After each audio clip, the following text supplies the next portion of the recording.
Oke, Assalamualaikum warahmatullahi wabarakatuh. Baiklah, kali ini kita akan coba bahas tugas flowchart yang kita buat pada pertemuan yang keempat minggu yang lalu. Baiklah, langsung saja kita bahas pertama untuk soal nomor 1, yaitu berdasarkan modul yang ada di program yang ada di modul praktikum, yaitu yang pertama program menghitung jumlah dan rata-rata. Nah, dari program yang kita sudah tahu, yang kita sudah praktekkan waktu di praktikum C++, terdapat di situ kurang lebih 4 buah variabel, yaitu ada 2 variabel sebagai input, kemudian 2 variabel sebagai hasil dari proses pencarian. Inputnya itu ada 2 bilangan, bilangan A dan bilangan B. Kemudian nanti dengan 2 bilangan tersebut dicari jumlah, kemudian dicari rata-rata. Maka untuk gambar flowchart-nya tentu ini sangat mudah. Kita tinggal pertama kelompokkan dulu mana yang menjadi bagian inputan, mana yang kemudian didapat dari hasil proses, kemudian apa saja yang ingin ditampilkan. Nah, dalam hal ini inputnya adalah bilangan A dan bilangan B. Berarti nanti kita akan memasukkan isi dari bilangan A dan isi dari bilangan B. Setelah didapat bilangan A dan B, maka tentu bisa dicari jumlah. Sudah pasti rumusnya bilangan A ditambah bilangan B. Kemudian setelah jumlah didapat, sudah bisa dicari rata-rata, yaitu dengan membagi 2 dari jumlah. Nah, kemudian tinggal menampilkan. Nah, dalam menampilkan ini, programmer diberi kebebasan. Yang mau ditampilkan apa saja. Bisa saja dia dicari di proses, tapi tidak perlu ditampilkan. Nah, bisa saja nanti dalam program kita akan menemukan kasus-kasus seperti itu. Nah, sekarang kita masuk ke gambar flowchart-nya. Berarti kita mulai programnya dengan terminator start. Nah, maka seperti yang sudah Pak jelaskan pada pertemuan sebelumnya, normalnya start itu dilambangkan dengan kapsul. Tapi jika kita membuatnya dengan tulisan tangan, yang ada hanya kita bisa membuat elips ya. Untuk lambang start dan end ini bisa diganti menjadi elips. Tapi tidak lingkaran bulat ya, karena kalau lingkaran bulat itu artinya nanti terminator antar halaman. Nah, sementara untuk start dan stop itu lambangnya kapsul. Jadi kalau kita pakai shape yang ada di komputer, kita bisa gunakan lambang ini. Tapi kalau kita tulis tangan, kita cukup membuatnya elips saja. Jadi lingkaran yang memanjang. Nah, setelah itu langsung ke bagian inputan. Masukkan bilangan A. Nah, setelah masukkan bilangan A, masukkan bilangan B. Kemudian, jangan lupa ada konektor dengan panah atau garis yang ujungnya pakai panah. Karena kalau hanya garis saja tidak ada panah, itu akan menyebabkan gambarnya tidak bisa dibaca karena alur atau arah dari instruksinya tidak jelas. Jadi pastikan memang kita selalu membuat tanda panahnya. Jadi start, masukkan bilangan A, boleh pakai bahasa Indonesia atau pakai bahasa program juga boleh. Kalau bahasa manusia kita pakai berarti masukkan bilangan A. Nah, itu sudah bahasa sehari-hari yang kita pakai. Tapi kalau kita pakai bahasa semi bahasa program, ya kita boleh buat input bil A. Begitu juga seterusnya, langsung ke proses. Mencari jumlah. Jumlah sama dengan bilangan A tambah bilangan B.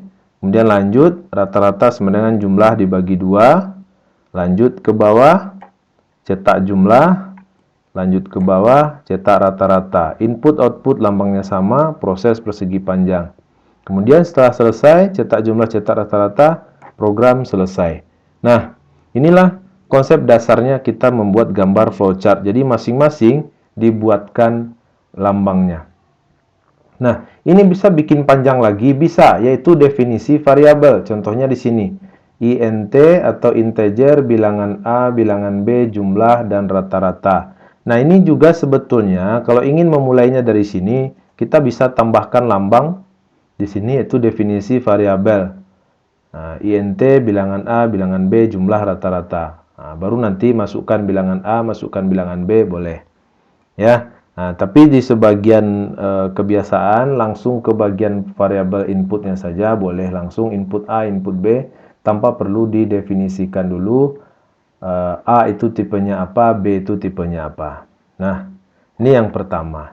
Nah, jadi kalau kita sudah paham dengan pola seperti ini, pola dasarnya, maka berdasarkan pembahasan kita minggu yang lalu, proses-proses yang sama dan berdekatan itu boleh digabung dalam satu simbol dengan isinya dua. Nah, contoh pertama di sini ada input bilangan A, input bilangan B. Jadi ini boleh digabung di satu gambar. Kemudian jumlah dan rata-rata juga sama-sama proses berdekatan atau berurutan, maka ini juga boleh digabung jadi satu simbol. Begitu juga dengan yang di bawah. Tampilkan jumlah, tampilkan rata-rata. Karena prosesnya sama, yaitu cetak output, dan dia berurutan tanpa ada proses lain yang yang memutus di tengahnya, maka kita boleh juga menggabung. Nah, sehingga pada akhirnya gambarnya nanti menjadi seperti berikut. Nah, start, input bilangan A dan bilangan B. Boleh pakai pembatas koma, boleh pakai dan kalau hanya dua. Jadi masukkan bilangan A dan bilangan B. Setelah dimasukkan A dan B, maka bisa dihitung jumlah, bisa dihitung rata-rata. Setelah dapat jumlah, dapat rata-rata, maka tampilkan jumlah, tampilkan rata-rata, selesai. Jadi gambar ini kedua-duanya benar. Nah, bagi kita yang baru belajar mendesain flowchart, tentu yang lebih baik bagi kita buat sedetail mungkin seperti ini.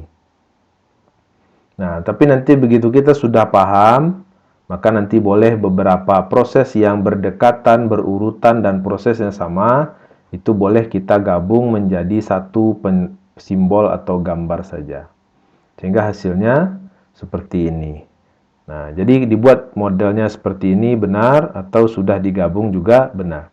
Nah, yang perlu diperhatikan nanti adalah konsistensi dari nama-nama variabel. Nah, jadi ini kadang dalam menulis kita sering nanti keliru dalam menuliskan nama-nama variabel sehingga di bagian atas tidak sama dengan bagian bawah. Nah, ini yang harus nanti kita konsisten. Nah, ini untuk soal nomor 1. Next, kita lanjut ke soal nomor 2. Soal nomor 2 adalah program menghitung jumlah bayar. Jumlah bayar dihitung berdasarkan harga barang dikali jumlah beli. Maka nanti outputnya di situ dicetak cuma jumlah bayar. Nah, ini berdasarkan program. Maka seperti tadi kita tinggal masukkan ke gambar-gambar yang sudah ditentukan. Pertama start. Nah, tentu kita buat gambar start. Kemudian jika ingin mulai dari definisi variabel, maka kita buat lambang definisi variabel, char, nama pembeli, nama barang, float, harga, jumlah beli, jumlah bayar. Baru kemudian masuk ke input. Tapi langsung ke input juga boleh.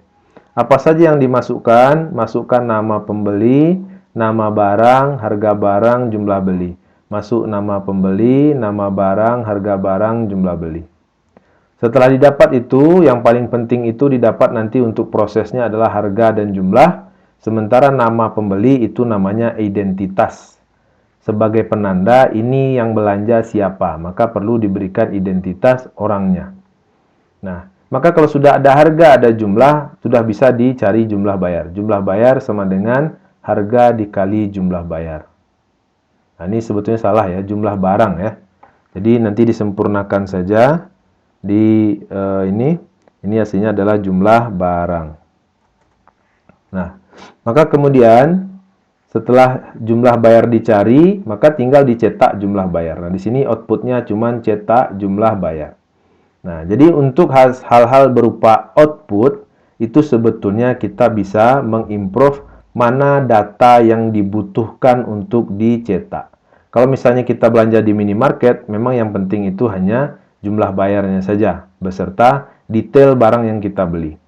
Tapi kalau kita bertransaksi yang penting, maka yang penting itu adalah nama kita. Jadi siapa yang membeli, berapa dia membayar. Jadi ini bisa ditambah, bisa dikurang, ya, sesuai dengan program yang ingin kita tampilkan. Jadi tidak mesti hanya jumlah bayar yang ditampilkan, nama orangnya juga bisa. Nah, oke, ini untuk soal yang kedua. Kemudian soal ketiga adalah bentuk perubahan atau modifikasi dari soal 2. Di mana soalnya adalah program yang sama, tapi kemudian ditambahkan beberapa variabel lain. Untuk input misalnya, nama pembeli, nama barang, harga barang, jumlah beli. Oke, untuk input tidak ada perubahan, sama-sama 4. Berarti cukup program yang tadi sama, nama pembeli, nama barang, harga barang, jumlah beli. Nah, ini Pak buat yang versi lebih rapinya.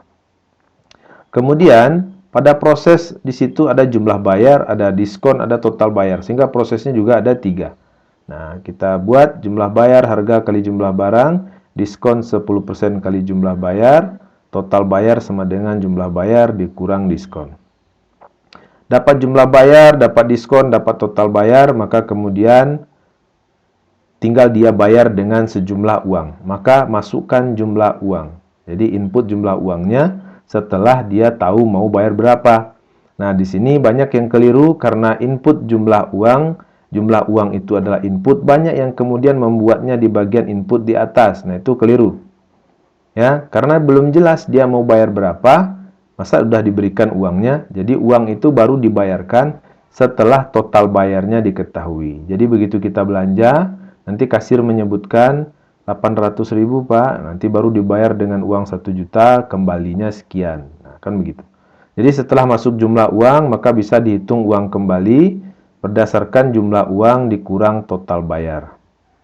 Kemudian tinggal dicetak. Apa yang mau dicetak? Nah, tentu kita butuh nama pembeli, total bayar, jumlah uang, uang kembali. Siapa yang membeli, berapa dia membayar, uangnya berapa, kembaliannya berapa. Dan selesai. Nah, ini untuk soal nomor 3. Jadi sebetulnya tidak sulit, yang penting kita paham pengelompokan variabel ini. Mana yang masuk ke bagian input, mana yang proses, mana yang output. Mana yang input tapi berdasarkan proses lanjutan, mana yang proses berdasarkan proses lanjutan. Apa contohnya? Diskon misalnya. Diskon itu 10% dari jumlah bayar. Artinya untuk bisa mencari diskon, jumlah bayarnya harus dapat dulu. Nah, tidak bisa diskon duluan dibuat di atas, diskon sama dengan 10% kali jumlah bayar, baru kemudian jumlah bayar. Nah, itu tidak boleh.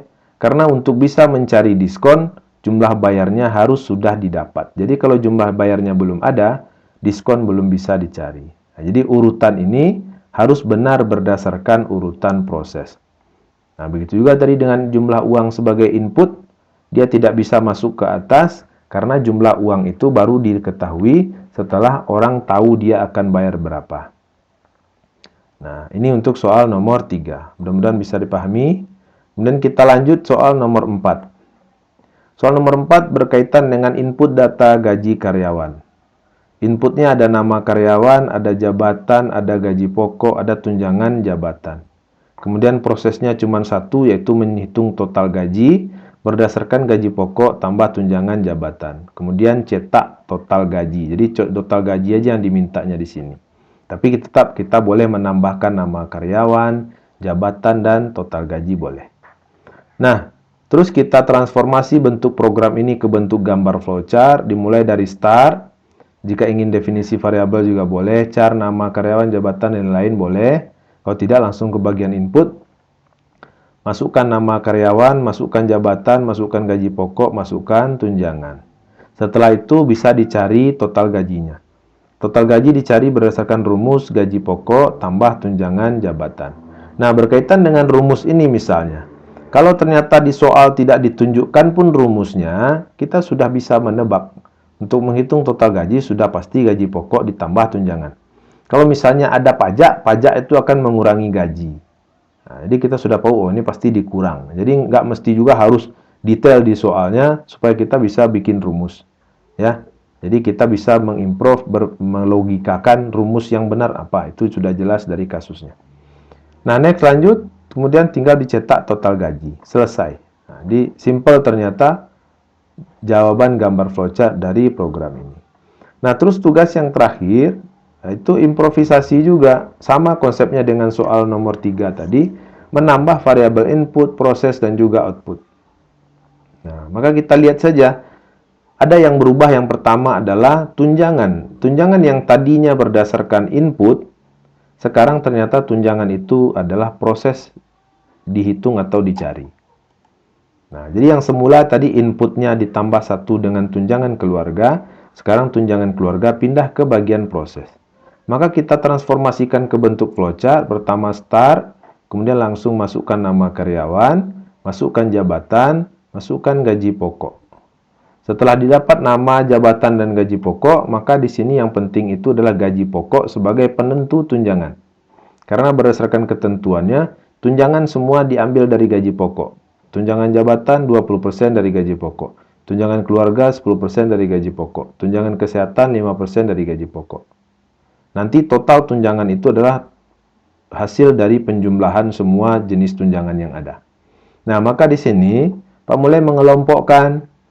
Nah, meskipun semuanya proses, apakah digabung? Boleh, mau digabung semua juga boleh, tapi kita buat yang lebih mudah untuk dicerna. Proses yang ini itu semuanya proses berkaitan menghitung tunjangan. Dimulai dari tunjangan jabatan 20%, tunjangan keluarga 10%, tunjangan kesehatan 5%. Terus kemudian total tunjangan adalah hasil dari penjumlahan semua tunjangan yang ada. Maka sampai di proses ini dapatlah total tunjangan. Kemudian next, lanjut, maka dipisah gambarnya. Ini supaya jelas pengelompokannya. Oh, ini mencari tunjangan saja. Kemudian sudah bisa dihitung, gaji kotor sama dengan gaji pokok tambah total tunjangan. Nah, setelah itu kemudian baru bisa dipotong pajaknya. Pajak sama dengan 10% dari gaji pokok. Nah, kemudian ada lagi pengurangan, tapi di input, maka lambangnya input, masukkan potongan atau input potongan. Setelah dimasukkan potongan, maka bisa dihitung gaji bersih, yaitunya gaji kotor dikurangi pajak, dikurang dengan potongan, maka dapatlah gaji bersih. Terus apa yang mau dicetak? Ya pada intinya tentu gaji bersih. Cuman gaji bersih siapa? Gaji bersih nama karyawan. Nah, karyawan yang jabatannya apa? Ini jabatannya. Jadi nanti kita cetak nama karyawan, jabatan, gaji bersih. Nah, itulah pembahasan dari soal membuat gambar flowchart dari program-program yang ada di modul praktikum. Kali ini kita bahas dulu 5 soal. Nanti pada pertemuan berikutnya kita akan kembali lanjutkan tergantung ke proses yang ada di bagian sini. Nah, misalnya nanti kita masuk ke proses pemilihan, maka di situ ada nanti percabangan, maka bagaimana pula gambar dari algoritma percabangan tersebut. Oke, demikian penjelasan dari tugasnya. Mudah-mudahan bisa dipahami. Jika ada yang dirasa kurang mengerti, maka silahkan nanti kita diskusikan melalui grup yang sudah kita siapkan. Oke, demikian saja. Terima kasih. Assalamualaikum warahmatullahi wabarakatuh.